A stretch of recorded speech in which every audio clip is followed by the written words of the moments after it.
నమస్తే, welcome to magnet TV. నేను మీ కృష్ణవేణి. కొందరి వ్యక్తిగత జీవితాలు నిజానికి ప్రజలకు మీడియాకు అవసరం లేదు. కానీ ఆ వ్యక్తులు సమాజాన్ని ప్రభావం చేసేటువంటి వాళ్ళైతే ఖచ్చితంగా మీడియా ప్రజల జోక్యం ఉండి తీరుతుంది. ఇదంతా ఎందుకు చెప్పాల్సి వస్తుందంటే, గరికపాటి గారు ఆయన సరళమైన విధానం, సైంటిఫిక్ రీజన్స్తో కొట్టొచ్చినట్టుగా చెప్పే మాటలతో ఎంతోమందిని ఆధ్యాత్మికం వైపు మళ్లిస్తున్నారు. ముఖ్యంగా మూఢమైన భక్తి నుంచి మరలుస్తూ నిజమైన ఆధ్యాత్మికతను నేర్పించే ప్రవచనకర్తల్లో గరికపాటి వారు ఒకరు. సాక్షాత్తు సరస్వతి పుత్రులుగా ఆయన మీద ఏవైతే అబండాలు వేసి లేదా తనని ఇబ్బంది పెట్టాడని చెప్పిన తన భార్య కామేశ్వర గారే ఆయన సరస్వతి పుత్రులను ఒప్పుకుంటున్నారు. అటువంటి గరికపాటి గారి మీద మరి ఇన్ని ఆరోపణలు ఎందుకు వస్తున్నాయి, వీటిలో నిజమెంత, అసలు ఈ అంశాన్ని ఎలా చూడొచ్చు, ఇటువంటి అనేక అంశాలను తెలియజేయడానికి మనతో పాటు ప్రముఖ అనలిస్ట్ మనోజన అమల గారు ఉన్నారు. ఆలస్యం మేడంతో మాట్లాడతాం. నమస్కారం. నమస్కారం కృష్ణవేణి.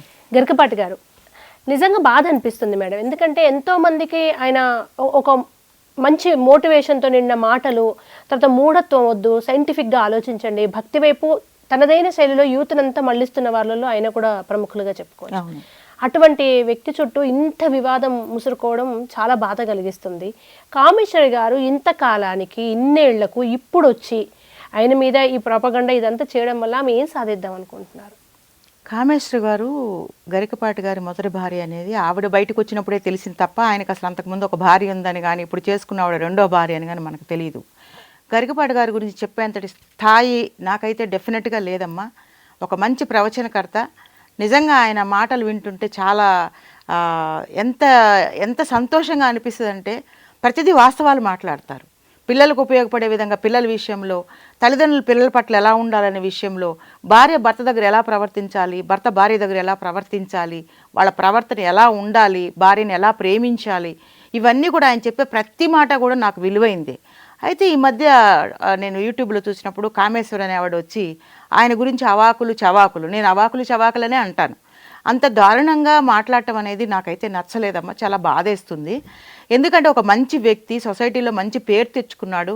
ఆయన ప్రవచనాలు అంటే ఈరోజు ప్రతి ఒక్కళ్ళు ఇష్టపడతారు. ఎవరు కూడా ఆయన మాట్లాడుతున్నప్పుడు పక్కకి ఇంకొక ఛానల్లోకి వెళ్ళలేరు, ఆయన మాట వినకుండా ఉండలేరు. ఆయన మాట్లాడిన చలోక్తులు, సరదా మాటలు అన్నీ కూడా చాలా ఇంప్రెసివ్గా ఉంటాయి. అలాంటి ఆయన గురించి కామేశ్వరి వాళ్ళు వచ్చి ఆయన గురించి మళ్ళీ అందగాడు అంటది, బుద్ధిమంతుడు అంటది, సరస్వతి పుత్రుడు అని ఆవిడే చెప్తుంది. మళ్ళీ ఆయన ఒక అమ్మాయిలను ఇష్టపడే వ్యక్తి అని చెప్తుంది, అమ్మాయిల ఏమంటారు స్త్రీలోలుడు అని చెప్తుంది, చెడ్డవాడని చెప్తుంది, సైకో అంటుంది, వదినని ఇష్టపడ్డాడని చెప్తుంది, ఏమేమో మాట్లాడుతుంది. ఇదంతా చూస్తే నిజంగా ఆవిడ ఇన్ని సంవత్సరాలు లైమ్ లైట్లో లేకుండా ఈరోజు ఎందుకు ఇట్లా పబ్లిక్లోకి వచ్చి ఆయన్ని ఇలా గబ్బు చేస్తుంది అనేది నాకు అర్థం కావట్లేదు. ఆవిడకి ఏమన్నా ఐడెంటిటీ కావాలని కోరుకుంటుందా, లేకపోతే ఎవరైనా బ్యాక్గ్రౌండ్ ఉండి ఆయన పేరుని తొక్కేయడానికి, ఆయన పలుకుబడిని ఇది చేయడానికి, మాఫ్ చేయడానికి ఏమన్నా వాళ్ళు ఇలా వచ్చి చేస్తున్నారా అనేది నాకైతే అర్థం కావట్లేదు. కామేశ్వరి చెప్పిన మాటలు ఏవి కూడా నమ్మదగినవిగా లేవమ్మా. ఎందుకంటే ఆవిడ కేవలము ఒక పబ్లిక్ ఫిగర్ అవ్వడానికి ఆయన్ని ఎంచుకుంది అని మాత్రమే నేను అంటాను. ఎందుకంటే ఆమె చెప్పిన దాంట్లో ఏది కూడా వాస్తవం కాదు. అంటే ఒకదానికొకటి ఎక్కడో పొంతన అనిపించట్లేదని చాలా మంది వాదిస్తారు.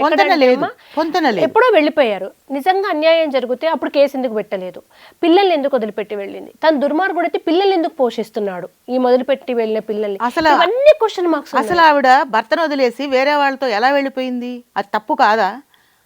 పిల్లలు వదిలేసి బాధ్యతారహితుడు అని చెప్పి ఆయన మీద చెప్పింది, బాధ్యత లేనివాడు అని చెప్పింది. బాధ్యత లేనివాడైతే పిల్లల్ని ఇప్పుడు ఎలా, వాళ్ళ భవిష్యత్తు, వాళ్ళ పిల్లలు, వాళ్ళ పెళ్ళిళ్ళు ఇవన్నీ ఎలా చేశాడు, ఇన్ని సంవత్సరాల పిల్లల్ని ఎలా చూశాడు, ఒక కుటుంబంగా ఎలా ఏర్పడ్డాడు?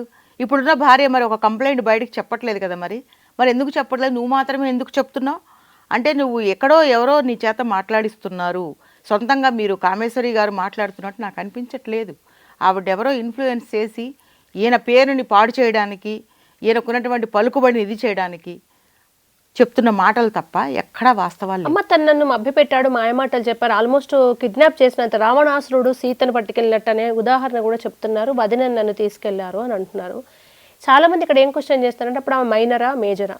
ఒకవేళ మైనర్ అయితే తప్పు, ఓకే, మేజర్ అయితే ఎందుకు కేసు పెట్టలేదు? అలా ఇన్ఫ్లుయెన్స్ చేస్తే ఎలా వెళ్ళింది? అదే ఇన్ని సంవత్సరాలు మీరు అజ్ఞాతంలో ఉండి ఈ రోజు బయటికి రావడంలో మీ ఉద్దేశం ఏంటి? ఆ రోజు ఎందుకు అపోజ్ చేయలేదు? అసలు నువ్వు భార్యాభర్తలు విడిపోయిన తర్వాత మళ్ళీ నువ్వు ఇందులో ఒక లైమ్ లైట్లోకి రావాల్సి వచ్చి ఆయన మీద ఇలా నిందలేయడం కరెక్ట్ కాదు. ఆయన ఇప్పుడు పరువు నష్టం దావా కూడా వేస్తే ఏమవుతుంది నీ పరిస్థితి? ఒక ఆడదాని వేయండి, నువ్వు 4 గోడల మధ్య సంసారం చేసుకుంటున్న మనిషివి ఈరోజు బయటకు వచ్చి ఆయన గురించి మాట్లాడటానికి నీకు ఎక్కడ అధికారం ఉంది? నీ గురించి ఆయన మాట్లాడలేదే, నువ్వు మాట్లాడకుండా ఆయన మాట్లాడలేదే, నువ్వు మాట్లాడే అధికారం నీకు లేదు. కానీ నువ్వు ఎందుకు వస్తున్నావు అనేది ప్రజలందరికీ తెలుసు ఏం జరుగుతోంది అనేది. నీ వెనక ఎవరో ఉండి నీ చేత ఈ యొక్క డ్రామాలు, ఈ నాటకాలన్నీ ఆడిస్తున్నారు. వీటన్నిటికీ చెక్ పడుతుంది ఏ రోజు నిజాలు బయటకు వస్తాయి. ఎందుకంటే గరికపాటి అలాంటి ఆయన కాదు. ఆయన వ్యక్తిత్వం చాలా ఉన్నతమైనటువంటి వ్యక్తి, ఆయన చాలా మంచి వ్యక్తి. ఫ్యామిలీలో ఎవరికి ప్రాబ్లమ్స్ లేవమ్మా. ప్రతి ఒక్కళ్ళు ఎదిగిన ప్రతి ఒక్కడి వెనక నుంచి వాడి యొక్క ఫ్లాష్ బ్యాక్లు తీసి మాట్లాడతారే. ఎవరు మంచి వాళ్ళు ఉన్నారు ప్రపంచంలో? ప్రతి ఒక్కళ్ళకి మంచి చెడు రెండు ఉంటాయమ్మా. మంచి ఎక్కువగా ఉంటే వాడు మంచోడు అంటారు, వాళ్ళ చెడు ఎక్కువ ఉంటే వాడిని చెడ్డోడు అంటారు. ఎవరికి ఫ్లాష్ బ్యాక్లు లేవు, ఎవరు కరెక్ట్గా ఉంటున్నారు?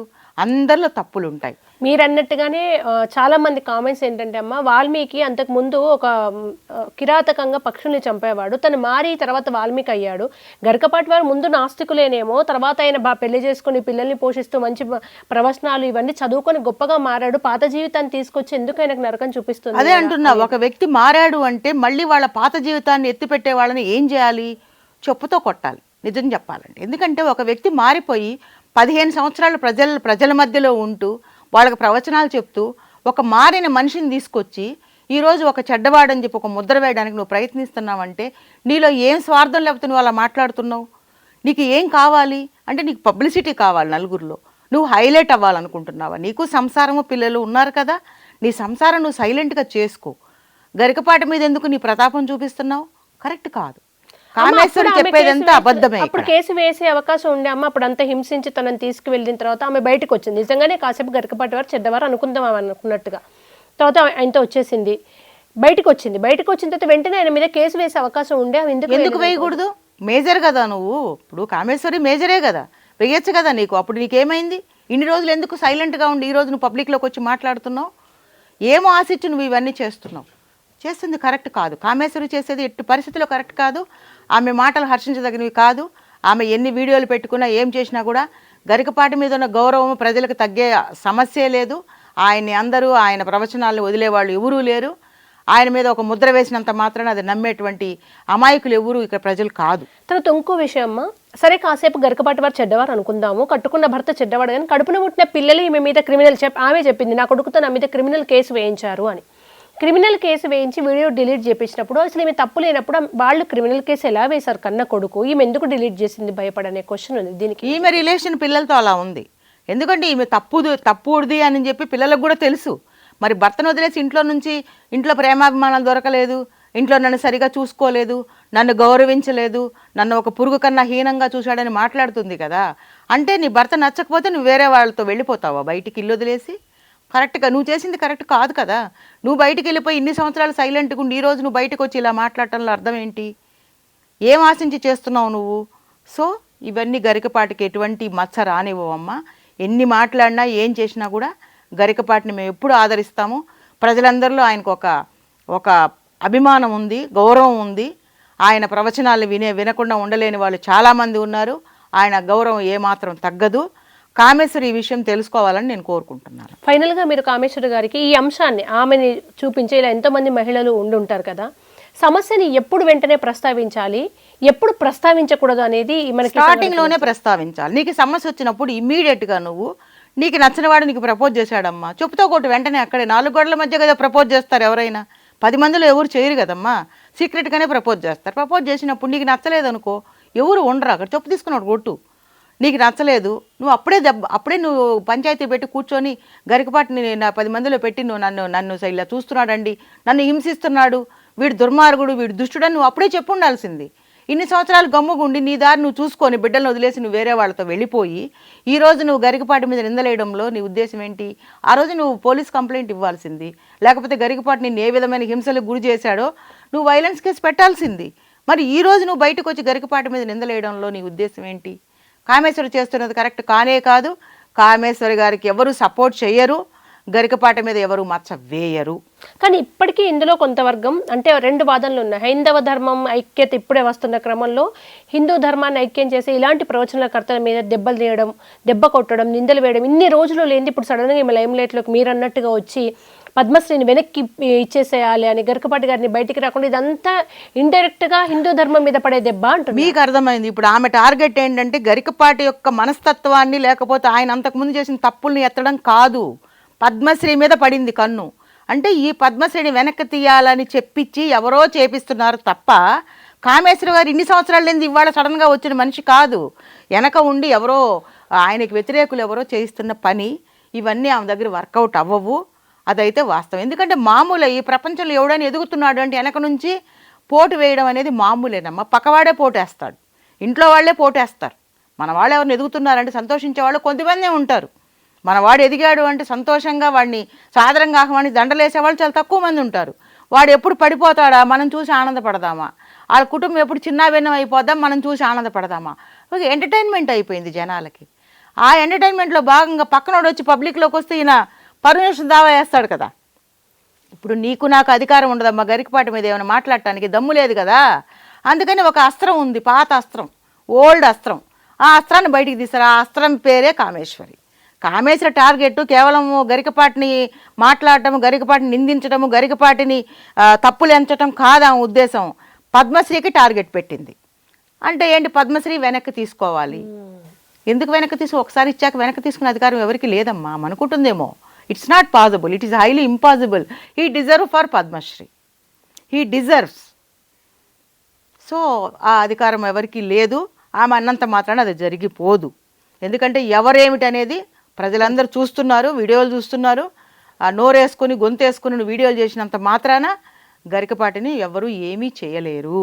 థ్యాంక్ యూ సో మచ్ అమ్మా, చాలా చక్కగా విశ్లేషించారు. చాలా మందికి ఒక రకమైన కన్ఫ్యూజన్ ఉంది, బట్ దేని వెనక ఏది ఉందనేది మీరు మంచి క్లారిటీ ఇచ్చినందుకు మరొకసారి ధన్యవాదాలు. Thank you Krishnaveni.